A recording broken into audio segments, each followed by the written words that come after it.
Nobody, and I mean nobody, was ready for the earthquake that hit the music world today. Out of absolutely nowhere, whispers started spreading through the industry like wildfire. Kendrick Lamar and Denzel Curry have been secretly recording together, and the sessions were so intense, so dark, and so unbelievably powerful that insiders are calling it the return of real rap. But while fans were celebrating, screaming, and refreshing every timeline possible, another bomb dropped at the exact same time. A bomb large enough to swallow the entire industry. Because according to multiple insiders, Drake just deleted his entire unreleased album after hearing the rumblings of what Kendrick and Denzel created. Gone. Erased. Scrapped. Like it never existed. The rumor hit Twitter first. A producer who quickly deleted his tweet said, "Drake ain't dropping until he redoes everything. Y'all don't understand what Kendrick and Denzel just made." Another insider wrote, "This isn't competition. This is fear." And suddenly the entire internet spiraled into chaos. Fans started connecting dots. Producers in LA and Miami had been posting cryptic emojis. Sound engineers disappeared for weeks. A closed-door studio session was booked for 7 nights straight with no phones allowed. And then someone leaked the biggest hint of all. Kendrick and Denzel didn't make a track. They made a warning. People are saying the collaboration is aggressive, surgical, and intentionally aimed at resetting the entire rap landscape. A direct challenge to the artists currently on top. And apparently, Drake heard enough whispers to panic. Because according to insiders, his album wasn't ready for what's coming. The fans want answers. The industry is panicking. And the truth behind this rumor? It's even wilder than what you've heard. For years, the rap game has been quietly boiling beneath the surface. Egos bruised, alliances shifting, ghostwriters whispering, and fan bases clashing like armies waiting for a war nobody wanted but everybody expected. Every move has felt tense. Every release has felt strategic. Every interview has been loaded with subliminals the internet spent days decoding. But even with all that tension, nobody expected the fuse to finally ignite like this. Not with secret studio sessions, not with superstar panic, and definitely not with an entire album allegedly wiped clean off the face of the earth before the world even heard it. And the rivalry between the major forces of this generation has always been delicate. Kendrick has always been the sniper. Silent for years, then one shot, one verse, one bar, and the entire industry collapses into hysteria. Denzel has always been the unpredictable beast. Too lyrical for the mainstream, too experimental for the radio, too dangerous for anyone who thought they had the game figured out. And Drake? He has always been the empire. Commercial dominance, global scale, hits on hits, the king of algorithms and chart warfare. 3 giants, 3 different worlds, 3 different energies. And for the longest time, those worlds never collided violently. Until now. Because somewhere in Los Angeles, late at night, under a no phones, no cameras, no leaks policy so strict that even producers were signing NDAs, something happened. Something seismic. Something the inner circle of the music industry is still whispering about in shock. Kendrick and Denzel walked into the same studio. And the energy in that room supposedly shifted so drastically that the engineers felt it in their chest before the beat even dropped. They weren't there to experiment. They weren't there to vibe. They weren't there to make a playlist song. They were there to make a statement. Insiders claim the atmosphere was cold, focused, and strangely ominous. No laughing, no distractions, no small talk. Just 2 rappers with reputations for destruction, sitting across from each other like generals preparing for the final phase of a war the world didn't even know was brewing. And as soon as the track began loading, one engineer allegedly whispered, "This doesn't feel like music. Like this feels like a message." Meanwhile, far away in Toronto, rumors were swirling inside studio walls that something was wrong, deeply wrong, with Drake's upcoming album. Not musically, not sonically, but strategically. People close to the camp said the project was nearly done, mixed, and ready for rollout. The features were locked. The artwork was being finalized. The marketing was planned. It was supposed to be the comeback, the reset, the album to restore his place after a year of friction, losses, and online heat. But everything changed the moment whispers of that secret session reached his team. At first, it was just murmurs. Kendrick's outside again. Denzel is sharper than ever. The collab is insane. And Drake didn't flinch. He'd heard these stories before. Every rapper is making a classic until the numbers come in. If every rival is coming for the throne until the release drops and the excitement melts. Drake had survived every era, every challenger, every new wave. But then the tone changed. Another message came in. It's targeted. Then another. They're talking to you. Then another. This isn't random. This is coordinated. And that's when things began spiraling. People close to the engineers were saying things like, "It's the most aggressive Kendrick verse since the Control days." Denzel came like he had years to get off his chest. It's not subliminals this time. Suddenly, Drake wasn't hearing rumors. He was hearing warnings. Meanwhile, on social media, fans who usually don't agree on anything suddenly aligned. Kendrick supporters, Denzel fans, underground hip-hop heads, lyricists, bar junkies, and everyone was saying the same thing. If these two are teaming up, the game is about to get ugly. People started pulling old interviews and moments where both artists mentioned feeling unappreciated, overlooked, or tired of the industry politics. Threads were going viral, connecting dots nobody had noticed before. Moments when Kendrick almost responded, when Denzel hinted at frustration, when Drake threw harmless shade that suddenly didn't feel so harmless anymore. It became clear that this wasn't spontaneous. This had been building, quietly, patiently, strategically. And while the internet was busy celebrating the possibility of one of the most dangerous lyrical combinations in years, something darker was happening in the background. Drake reportedly locked himself in the studio for 3 nights straight. And according to the rumors flooding music circles, each night ended the same way, with him deleting more and more of the album. Producers started whispering, "He doesn't like how it sounds next to what's coming." Writers started whispering, "The tone doesn't match the temperature of the culture." Engineers started whispering, "He thinks he needs to rewrite everything." Insiders started whispering, "He's scared." And then the leak surfaced, the one that detonated the narrative. A ghostwriter wrote and deleted. They shook the room so bad that Drake shelved half his album in one night. Shelved half an album in one night, and it only got worse from there. More people talked. More clips leaked. More insiders confirmed the same thing. Whatever Kendrick and Denzel made was not just a song, not just a collab, and not just another rap moment. It was a declaration. An announcement that the era of lyrical mercy was over. And Drake, for the first time in his career, was reacting from a place of fear instead of confidence. The world could sense it. The industry could feel it. Fans could taste it. A storm was coming. A shift was happening. And the old balance of power was officially broken. The first real explosion happened at 2:47 a.m. The exact moment when a mysterious tweet popped up from a burner account that everybody in the industry secretly knows belongs to a major producer. No name, no profile picture, no followers. Just 3 words. He scrapped everything. And within seconds, the whole internet went feral. Because the timing was too perfect, too suspicious, too aligned with the rumors coming out of that cold. A locked-down studio session with Kendrick and Denzel. People started posting memes, reaction clips, shock emojis, theories. The whole online world caught fire instantly. But while the fans were screaming and typing and refreshing, something much bigger was happening behind closed doors.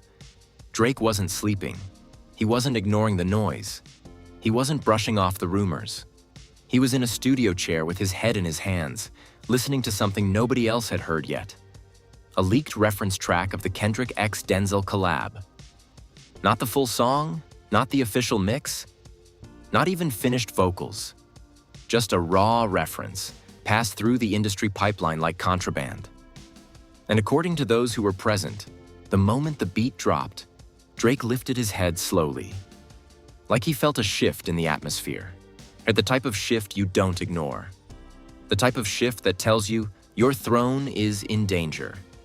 It wasn't just lyrical heat. It wasn't just technical precision. It was intention. Every line sounded strategic. Every bar sounded aimed. Every flow felt like a coded message. The song didn't sound like competition. It sounded like an execution notice. One engineer described it like this in a private thread. Imagine two assassins teaming up to take out the king. That's what it felt like. Meanwhile, inside the LA studio where Kendrick and Denzel were recording, the tension was legendary. The room wasn't loud.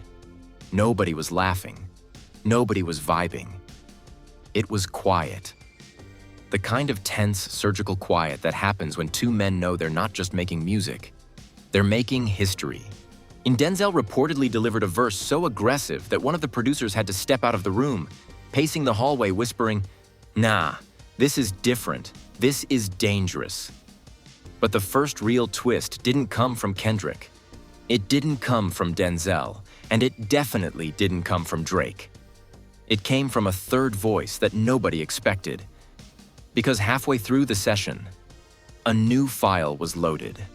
A deep, rumbling, unrecognizable voice appeared on the track. Not a rapper, not a singer, not a feature anyone could guess. According to insiders, it was a sample of Drake's own voice, cut, chopped, manipulated, weaponized. They used Drake's own interview audio against him, in the middle of the beat, like a warning signal. And the way they placed it? Haunting, mocking, unmissable. Fans still don't know what clip it was. But insiders swear the line they sampled was, "Nobody can touch me." The room apparently went silent after it played, because that was the moment everyone in the studio realized the truth. This wasn't just an artistic collaboration. This was a declaration of "We are," and that's when the second wave of chaos hit Drake's camp. A songwriter in Toronto messaged a friend in LA. "He's rewriting 4 tracks tonight." Then a vocal engineer texted someone else. "He asked us to delete the backups." Delete the backups? Who does that? Producers were stunned. Writers were stunned. Even his own team started whispering, "We've never seen him like this." Then came the biggest insider leak of the night. A text from someone who worked on Drake's now-erased album. He said the album sounded safe, and safe won't survive what's coming. That text alone could have broken the internet. But the first major twist was still coming. Because in the middle of the panic, someone from Kendrick's camp posted 3 cryptic emojis. Fans went crazy decoding them. Fire equals heat, bomb equals explosion, gorilla equals. Some said it meant gorilla mode. Some said it meant beast mode. Some said it meant the track was wild. But nobody expected the real meaning behind the emoji. Insiders finally confirmed. Represented Denzel. Not a diss, not a joke, not symbolism. It was their code for him. And the moment that revelation dropped, Twitter lost its mind because it meant one thing. Kendrick wasn't teasing a collab. He was teasing an attack. But the twist goes deeper. An engineer leaked a specific moment from the track. A bar from Kendrick that reportedly made everyone in the room stare at each other. The bar wasn't a direct diss. It wasn't a name drop. It wasn't a threat. It was worse. It was a rhetorical question. What do you call a king who's scared to sit on his own throne? Everyone knew exactly who that was aimed at. But the craziest part? People in the room swear.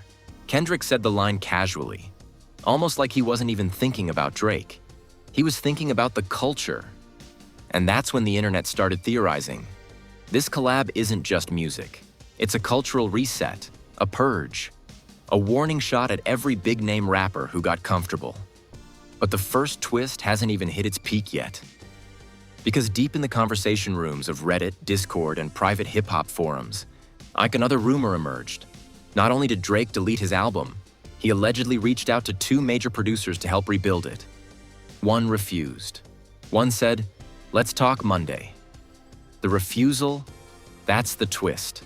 The producer who said no is someone who has worked with Drake for years, someone who helped shape his sound, someone who helped create multiple hits. And that producer's reason for refusing? According to the leaked message, "I want to see where this goes first." Meaning, he wanted to hear the Kendrick x Denzel collab before he helped Drake. If that's true, then Drake wasn't just facing competition. He was facing a shift in loyalty, a shift in power, a shift in respect. And this is where the first twist officially detonates.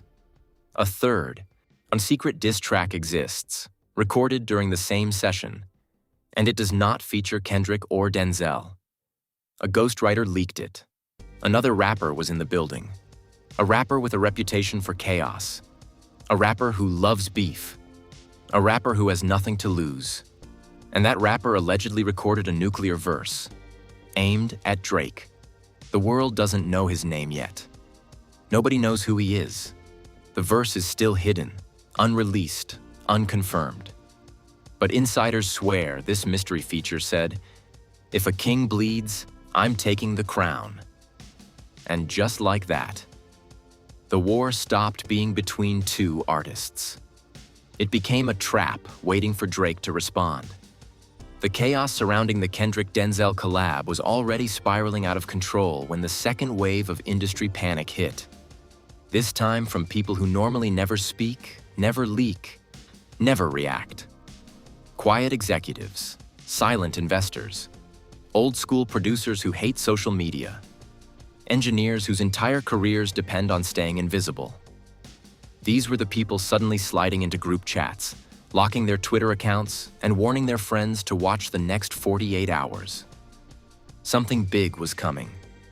Something that went beyond bars, beyond beats, beyond hip-hop ego. Something that was about to redraw the power structure of the entire rap world. It started at 9:33 p.m. the next night. The exact moment a private Discord server filled with industry insiders lit up with one message. They didn't record one song, they recorded three. Three. Not one collab, not a single track, not a surprise drop. A three-part project crafted in the dark, something the insiders called the Trinity Sessions. And according to the leak, each track had a different target, a different tone, a different purpose. If the first track was a warning, the second and third were a declaration of dominance. But as wild as that sounded, it wasn't even the real shock. Because another message in that same Discord server said, "Track 2 is personal." Personal? What could Denzel and Kendrick possibly share that made a track personal? Who was the target?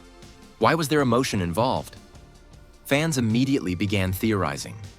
Some said it was about the industry politics that held both of them back. Some said it was about record labels manipulating artists. Some said it was about ghostwriters and manufactured charts. But one rumor overshadowed all the others. A rumor so insane it immediately took over the timeline. Track 2 has a voicemail. Whose voicemail? Who leaked it? Why was it used? Nobody knew. Yet. Then the second shocking reveal emerged. This time from a studio intern who risked their entire career by speaking anonymously on Reddit. They said, "The voicemail belongs to someone very, very close to Drake." The internet exploded. People started naming every person connected to him, producers, exes, friends, OVO affiliates. But the intern clarified, "It's family. Family." That word hit the industry like a nuclear blast. A voicemail from someone in Drake's own circle. Used in a track recorded by two of the most lyrically dangerous rappers alive? People lost their minds. Who was it? How did Kendrick get it? How did Denzel get it? What did the voicemail say? According to the intern, the voicemail was not threatening, messy, or scandalous. It was worse. It was a clip of someone talking about Drake's fear of losing relevance. A clip of someone saying, "He's not hungry anymore. He's scared to compete." It wasn't an attack. It wasn't shade. It was disappointment. And disappointment cuts deeper than disrespect. Fans immediately knew, if that bar lands on the track, it's over. The emotional damage would be irreversible. The optics would be catastrophic. It would confirm every rumor about Drake feeling threatened, drained, pressured, and uncertain about the era he helped build. But the chaos didn't end there. Track 3, the one nobody had any info about, suddenly leaked through a producer's private Instagram story. A screenshot. Just a few seconds. But the caption said everything. "This one ain't for Drake. This one is for everybody." Everybody. Meaning the entire industry was being called out. Every fake beef, every manufactured chart run, every ghost-written verse, every radio bot hit, every friendship used for marketing, every artist hiding behind PR machines. Kendrick and Denzel didn't just make music. They were exposing the whole system. And that's when the third twist hit. The twist that turned a rap rivalry into a full-blown cultural earthquake. A sound engineer leaked this in a private TikTok that was deleted in under 4 minutes but reposted everywhere. One line in track 3 is going to end someone's entire career. It's not Drake, it's someone bigger. Bigger? Bigger than Drake? Who? J. Cole, Travis, Future, Baby Keem, Metro, Wayne? Before the internet could answer, the engineer clarified, "Not bigger in numbers, but bigger in impact." That narrowed it down to just 3 possibilities. And every single one of them would send the culture into cardiac arrest. Meanwhile, in Toronto, Drake's camp was in full damage control mode. People inside his studio started dropping hints that Drake was rewriting verses, throwing out songs, scrapping concepts, rebuilding the album from scratch. One insider said, "He doesn't want to drop anything until he hears their full project." Another wrote, "He's preparing a response." A response? So there will be a war? According to the insider, he's not letting them drop 3 tracks without clapping back. But the scariest message came from a plugged-in engineer. He already recorded something, it's vicious, but he's scared to release it first. Scared to release it first? That one sentence triggered a meltdown. Set up because when has Drake ever hesitated? When has he ever feared a lyrical exchange? When has he ever been reactive instead of strategic? This was new. This was different. This was fear. And the fear wasn't just about bars. It was about optics. If Drake fires first, people will say he's insecure. If he waits for Kendrick to drop, people will say he's scared. If he ignores it, people will say he's washed. He's trapped in a lose-lose-lose scenario. Meanwhile, a new leak happened, one that changed everything. A producer who worked in the LA session anonymously posted, "The collab was supposed to be 2 artists. It accidentally became 4. 4? Who were the other 2? The producer explained, 2 more voices recorded reference vocals. I won't say names, but if this drops, hip-hop is getting reset overnight. Reset, and overnight, 2 more heavy hitters secretly involved. The internet went into detective mode, connecting every breadcrumb. But nothing prepared them for the final reveal. The 3 tracks aren't meant to be separate releases. They are meant to be parts of a chain. If track 1 drops, track 2 follows. If track 2 drops, track 3 drops. If track 3 drops, Kendrick drops again. If Kendrick drops again, Denzel drops again. It becomes an avalanche, a coordinated takeover, a lyrical apocalypse designed to bury the entire rap hierarchy alive. And one final leak confirmed the worst.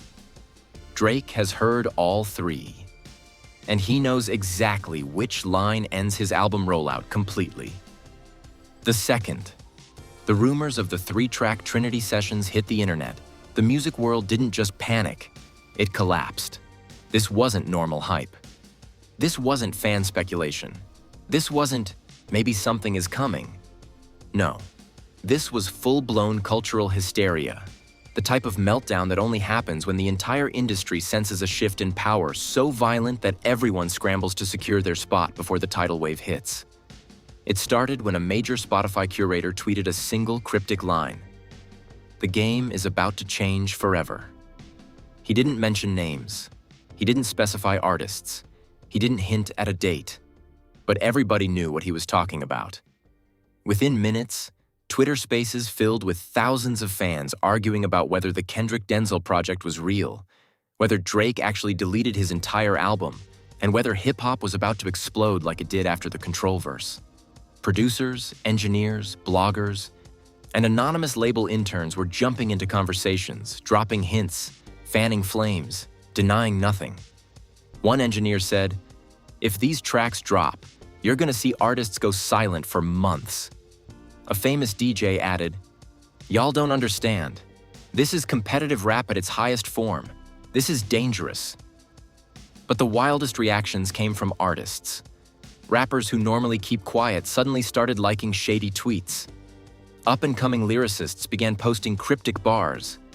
Even older legends, the ones who only speak when the culture gets serious, started reposting memes about thrones, crowns, and kings being dethroned. One OG rapper tweeted, "Been waiting for this era again." Fans immediately interpreted it as support for Kendrick and Denzel. But then came the backlash, because Drake's supporters were not going down without a fight. His fans went to war instantly, arguing that he built the streaming era, that he carried the charts for a decade, that nobody could touch him lyrically or commercially. Threads appeared showing every moment Drake dominated the game, every time he silenced a rival, every hit he dropped during a beef and came out untouched. But even they sensed something off. Even they noticed the silence. Drake wasn't posting memes. He wasn't posting studio pics. He wasn't trolling. He wasn't even liking tweets. And when Drake is quiet, that's when he's the most dangerous. Except this time, the silence didn't feel calculated. It felt nervous. Meanwhile, Kendrick's fanbase was celebrating like they'd won a championship. They were posting old battles, old verses, old ciphers, tagging Denzel, tagging producers, into shouting, "The real rap gods are back."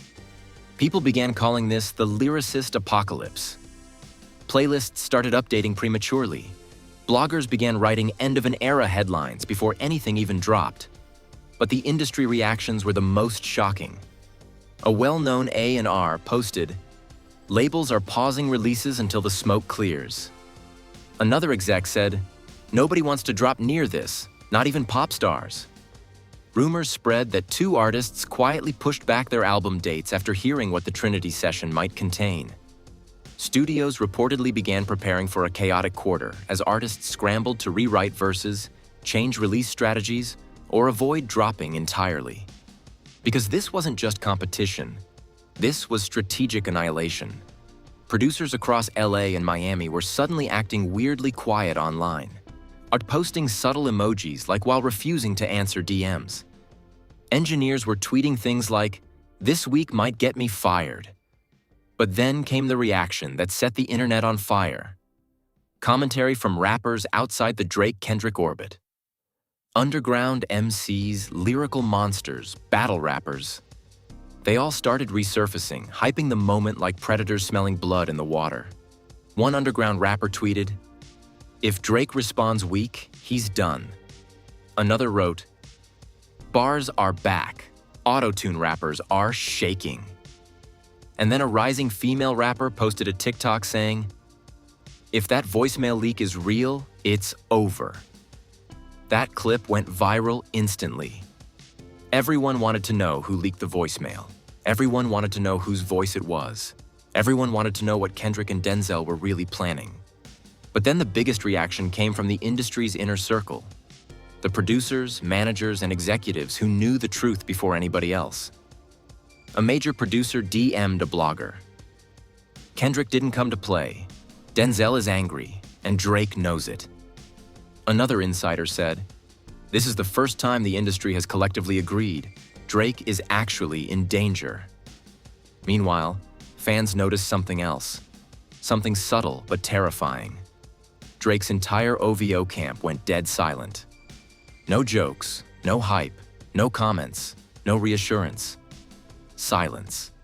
And that silence was louder than any diss track. Then a major leak surfaced. A text exchange between two famous engineers. He heard the third track. And?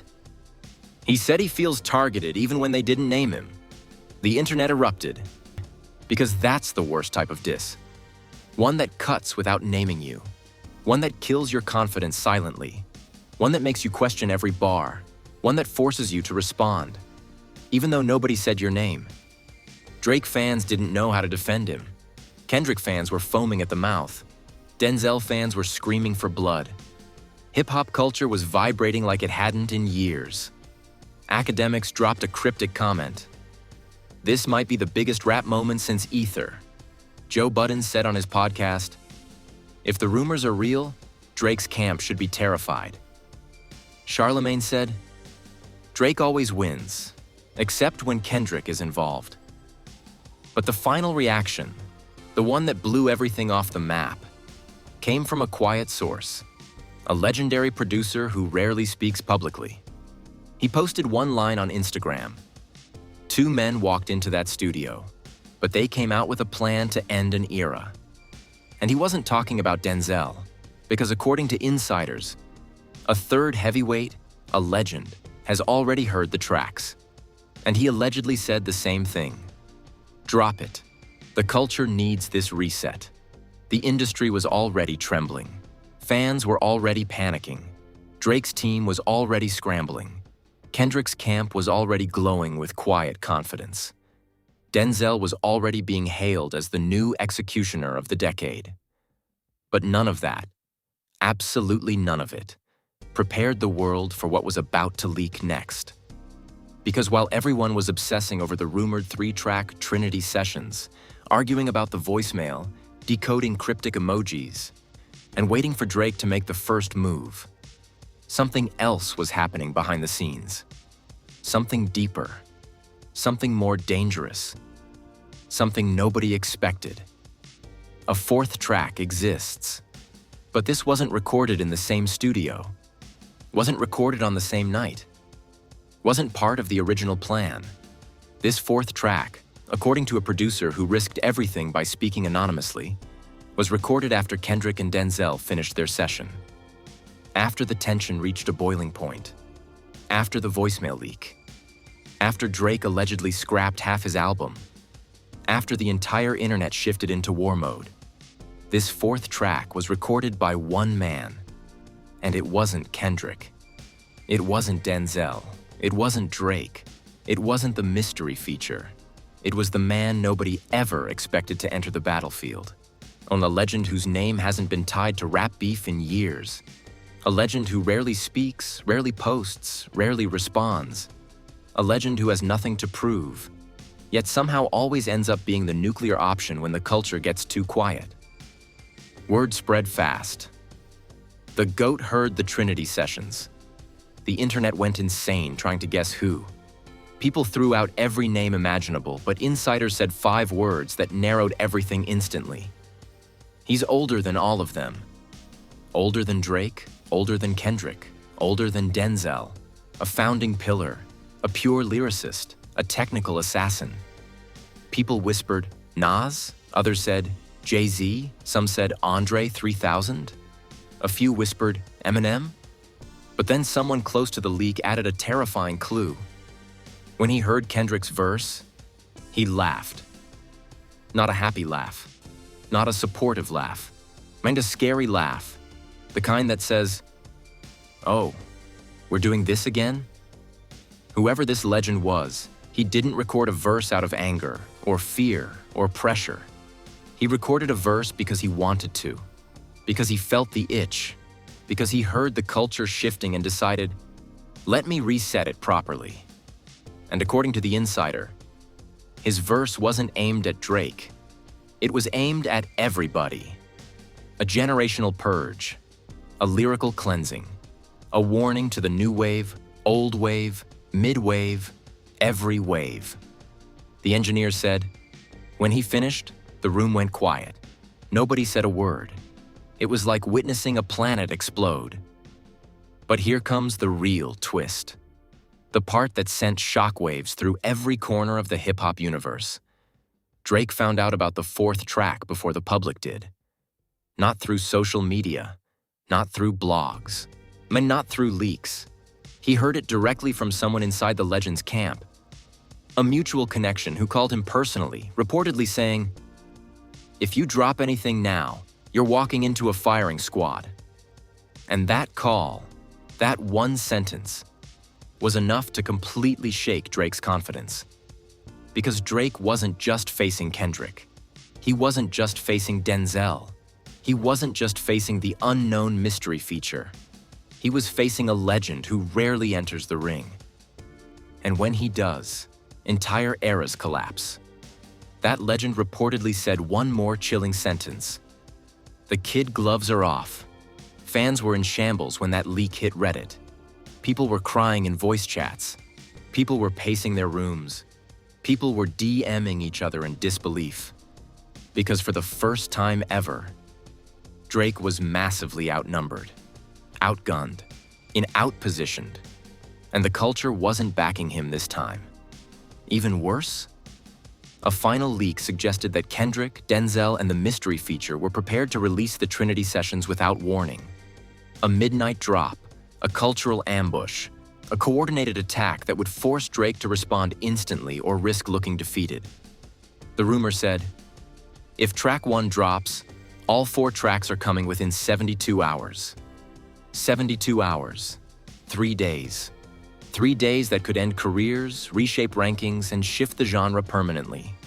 But the cliffhanger, the part nobody saw coming, came from OVO itself. A Toronto engineer posted and deleted a message. He recorded something last night. It's the angriest verse I've ever heard from him. But he said he won't drop it until they move first. They, meaning Kendrick, Denzel, the mystery feature, the legend. Everyone is now staring at the same chessboard. Everyone knows the next move. Everyone knows the culture is seconds away from a nuclear moment. And the entire world is asking the same question. Who is going to drop first? Because whoever does controls the next decade of hip-hop. And now that you've heard everything, the deleted Drake album, the Kendrick Denzel takeover, the 3-track Trinity sessions, the leaked voicemail, the mystery feature, and the entry of a legendary 4th rapper who hasn't stepped into war in years. The only thing left to ask is, are we witnessing the biggest rap war of the decade? Or the fall of an entire era? Because make no mistake, something historic is about to happen. Whether Drake fires first, whether Kendrick unleashes the Trinity sessions, whether Denzel decides to make the first cut, or whether the unnamed legend steps forward and flips the entire culture upside down in a single verse, the next move will decide everything. This isn't just music. This isn't just competition. This is a generational shift. And I want you to drop your theories in the comments right now. Do you believe Drake actually deleted his whole album? Do you think he's scared? Or just preparing? Is Kendrick planning a direct attack or a cultural reset? Who do you think the mystery legend is? Nas, Jay-Z, Eminem, Andre 3000? Someone else entirely? Do you think the Trinity sessions will drop suddenly or leak first? And most importantly, who wins this war? Your comments fuel this story, and this comment section is about to turn into a battlefield of opinions, predictions, and pure chaos. If this episode had you shook, smash that like button. If you want to be here when the next bomb drops, make sure you subscribe. Turn on notifications because when the first diss track drops, and I promise you it's coming, It will break the entire internet, and you do not want to miss the breakdown.